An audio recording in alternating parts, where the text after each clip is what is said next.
মহা মুসিবতে দিনেতে আমল ছাড়া নাজাত পাওয়া যাবে না। কিয়ামত উপস্থিত হয়ে যাবে, কিভাবে উপস্থিত হবে, কিভাবে হাসরের ময়দানটা উপস্থিত হবে? ও ভাইজানেরা, আল্লাহ নবী পাক বললেন, যেখানে যাকে কবর দেওয়া হয়েছে ওই জায়গা থেকে হাসরের ময়দান আরম্ভ হয়ে যাবে। ও মুসলমানেরা, কিয়ামতের ময়দানেতে মানুষের মাথার গিলুগুলো সূর্যের তাপে যে টকবক টকবক টকবক করে ফুটতে থাকবে। সেই দিনেতে সেই বান্দাটা নাজাত পেয়ে যাবে, যে বান্দাটা নাকি আলেমদের কথা শুনে আমল করেছে, আলেমদের কথা শুনে নামাজ আদায় করেছে, আলেমদের কথা শুনে রোজা আদায় করেছে, আলেমদের কথা শুনে মানুষের জন্য উপকার করেছে। ওই লোকটা কিয়ামতের ময়দানে নাজাত পেয়ে যাবে। সূর্যের তাপেতে তার মাথার ঘিলুটা টকবক টকবক করে ফুটবে না। তার কারণ হলো তার আমলটাকে বাঁচিয়ে দেবে, তার নেক আমলটাকে, সালেহ আর আমলটাকে বাঁচিয়ে দেবে। কিয়ামতের দিনে, মহা মুসিবতের দিনেতে আল্লাহ পাকের সম্মুখে আমি আপনি হাজির হব। আল্লাহ পাক দলে দলে বান্দাদেরকে ডাকবেন, ও আমার বান্দারা, ও আমার বান্দারা, তোমরা এখানে এসো, তোমরা এখানে এসো। একদল দানশীল ব্যক্তিকে ডাকা হবে, দানশীল ব্যক্তিকে ডাকা হবে।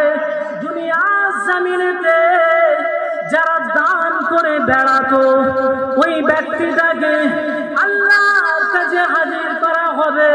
আল্লাহ পাক তাকে নিয়ামত রাশির কথা স্মরণ করাবেন।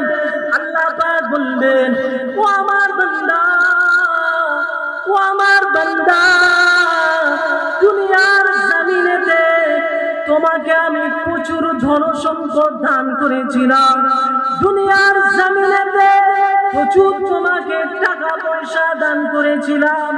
তুমি আমার এই নিয়ামত নিয়ে দুনিয়ার জমিনেতে কি ভালো কাজ করেছো বলো? ও ভাইজানেরা, ওই সময়তে ওই বান্দাটা আল্লাহ পাককে বলতে থাকবেন, ও আল্লাহ পাক, ও আল্লাহ পাক, দুনিয়ার বুকেতে একটা আপনার বাইতুল্লাহ নির্মাণ করা হচ্ছিল, একটা আপনার ঘর নির্মাণ করা হচ্ছিল। আল্লাহ পাক ওই ঘরটা নির্মাণ করার সময় আমি 1 লাখ টাকা দান করেছিলাম। আল্লাহ পাক এই কাজটা আমি আপনার সন্তুষ্টির জন্য করেছি। আল্লাহ, আল্লাহ পাক ওই হাজারীপাড়ার জমিনেতে বাইতুল হামদ জামে মসজিদের কাজ চলছিল। আল্লাহ পাক, আল্লাহ তাআলা কাজ চলাকালীন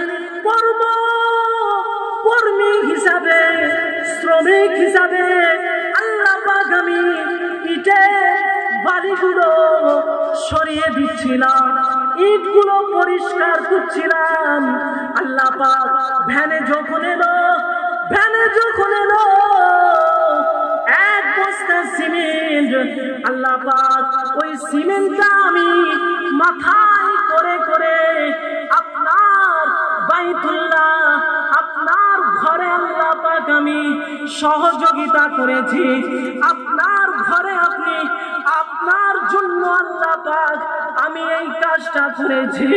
আল্লাহ পাক এই কাজটা যদি আপনার জন্য আমি করে থাকি, আল্লাহ পাক, আল্লাহ পাক আমি তো আপনার জন্য করেছি। আল্লাহ, আল্লাহ পাক এই কাজটার জন্য আপনি আমাকে নাজাত দেন।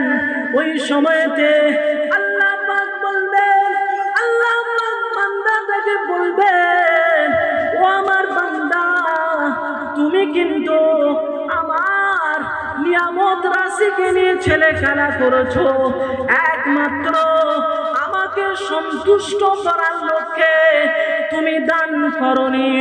মানুষের কাছে নাম কেনার জন্য, মানুষের কাছে ভালোবাসা অর্জন করার জন্য তুমি বাইতুল হাম জামে মসজিদে 1 লাখ টাকা দান করেছিলে। ও আমার বান্দা, আজকে এই দান তোমাকে বাঁচাতে পারবে না, আজকে এই দান তোমাকে নাজাত দিতে পারবে না।